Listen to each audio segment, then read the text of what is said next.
Freedom is coming.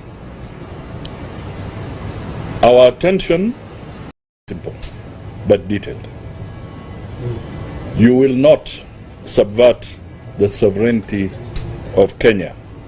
Freedom is coming.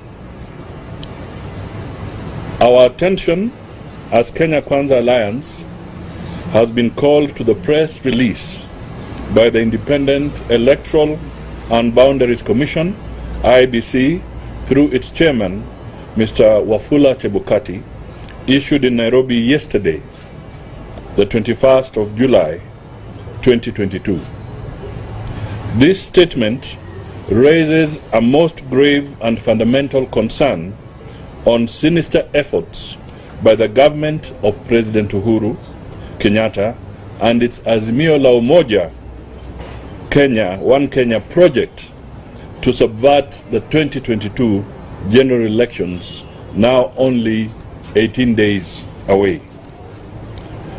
IEBC has disclosed that the Kenyan state has arbitrarily arrested and detained in an unknown location or locations 3 personnel affiliated to the commission ahead of next month's elections. IEBC has disclosed further that the 3 are employees of Smartmatic International BV, a firm that has been formally retained to be responsible for deployment and management of election technology infrastructure.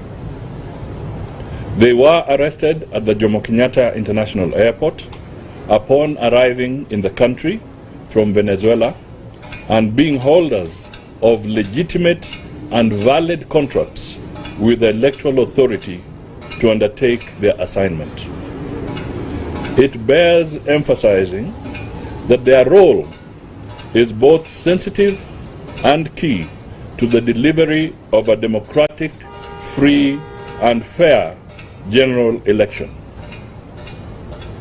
Official pleas by IEBC to have the officials released have so far fallen on deaf ears.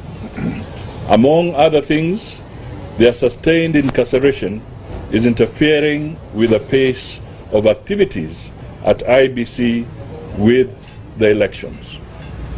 It has now come to our knowledge, however, that they have since been released, and their phones, which were confiscated, have been returned to them. However, we don't know whether those phones have been interfered with. Nonetheless, their unlawful detention raises fundamental questions about the outgoing government's commitment to midwife a free, fair, and democratic election.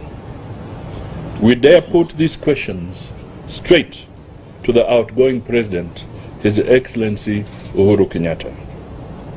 Mr. President, how loyal are you and your government to the Constitution of Kenya, and specifically to a democratic, free, and fair election?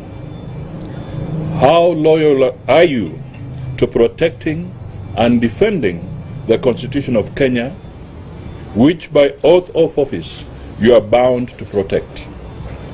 What comes first, your loyalty to the Constitution of Kenya or to the caprices of a political association? Moreover, this dastardly arrest of election personnel reminds us of the tragic disappearance and macabre killing of another election official, Mr. Chris Musando. 5 years ago, almost to the very day, we all recall that Mr. Musando was the head of ICT at IEBC in 2017.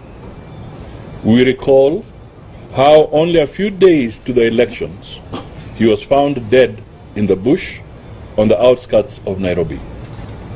His badly mutilated body showed that he had been tortured and subjected to untold pain before being killed. Is a similar scheme at work again ahead of this year's voting.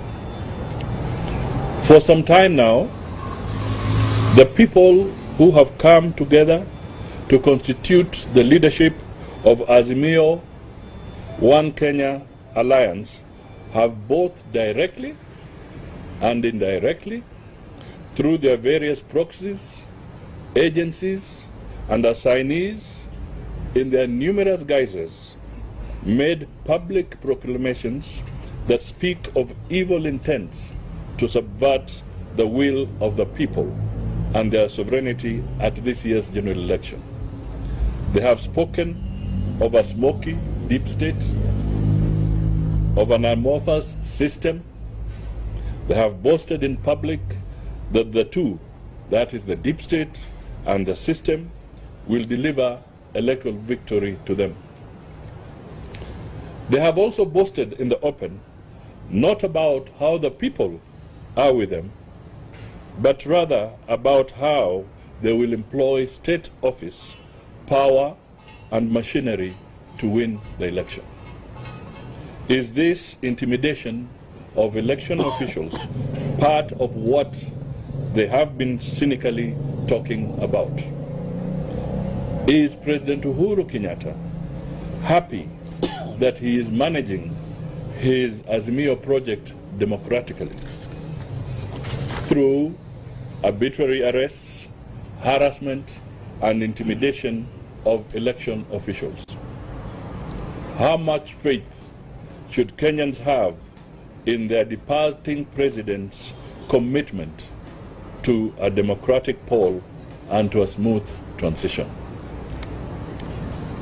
The question that must be answered is this: what do these people want from the election's ICT personnel?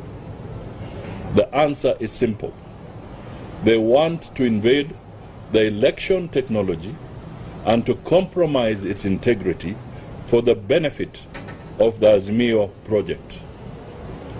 We all know how they have been insisting on using manual registers for these elections, having sensed imminent defeat. They now want to go the Musando way, through forcing out of ICT officials information that would enable them to beat the computer firewalls. We must call them out on this. The elections must not be tampered with. The Azimio project must be defeated as it will be defeated. And President Uhuru must prepare to go home with his wicked project. The President is of course on record as stating in public that he is, and this is in his own words, not going anywhere. When people tell him to finish and go home, he further retorts, "I am here to stay." The Constitution of Kenya is clear on this matter. However, Article 142, subsection 2 asserts, "A person shall not hold office as president for more than 2 terms." And Article 2, subsection 2 states, "No person may claim or exercise state authority except as authorized under this Constitution." And Article 3, subsection 2 states with finality, any attempt to establish a government otherwise than in compliance with the Constitution is unlawful.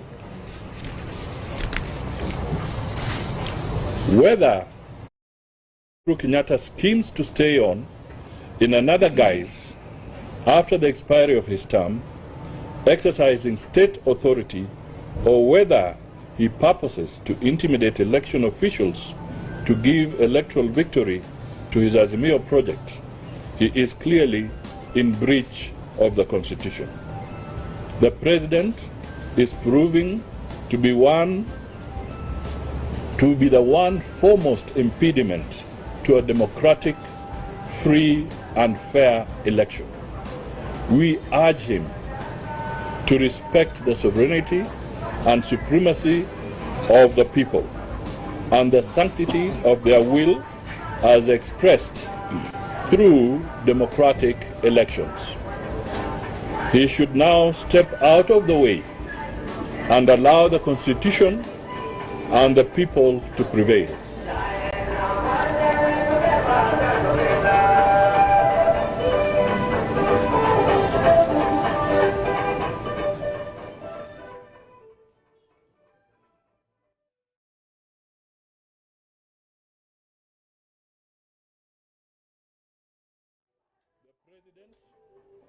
And his cabinet to distance themselves from other and publicizing of falsified opinion polls on the forthcoming elections.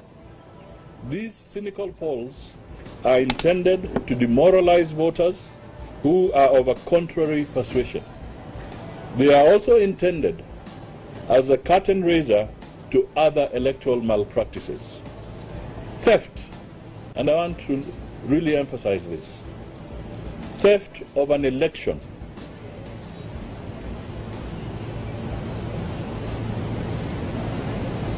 theft on the election by the government is theft that is the worst of any crimes that people can commit.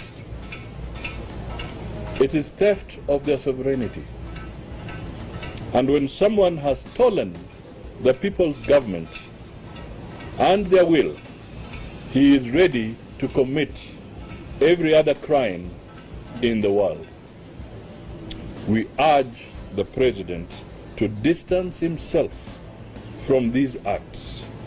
We urge him to try to salvage his government's reputation by respecting the Constitution and the people in these last moments of his regime.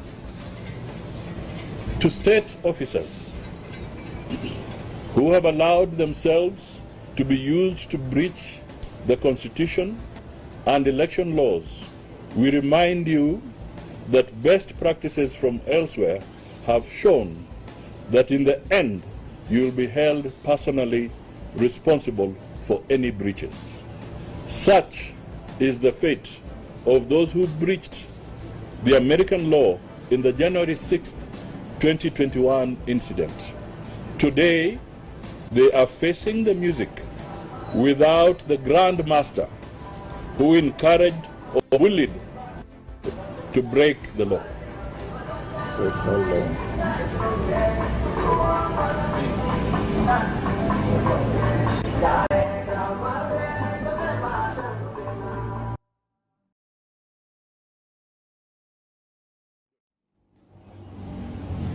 Let me remind them, your own day will come when you'll be on your own. Our law is clear on that. We have previously called for protection of elections officials at all levels, including service providers, as well as their equipment and materials. We restate this call. Even without being elections officials, the state owes them duty of care as citizens or as visitors in our space. As election officials, however, they impose extra premium of duty of care on the state. There can be no compromise on this. On its part, the IEBC must reassure Kenyans on the safety of all election materials, including its handling and distribution. Finally, to the people of Kenya, please do not be cowed or feel frustrated. We are only going through the darkest hour that must come before dawn. Freedom is coming. Be patient. Avoid any provocation to violence. Avoid any other breaches of the law. prepare to come out in large numbers to vote, Kenyans must and will defeat the sinister schemes of the Azimio project and its equally sinister leadership. It shall not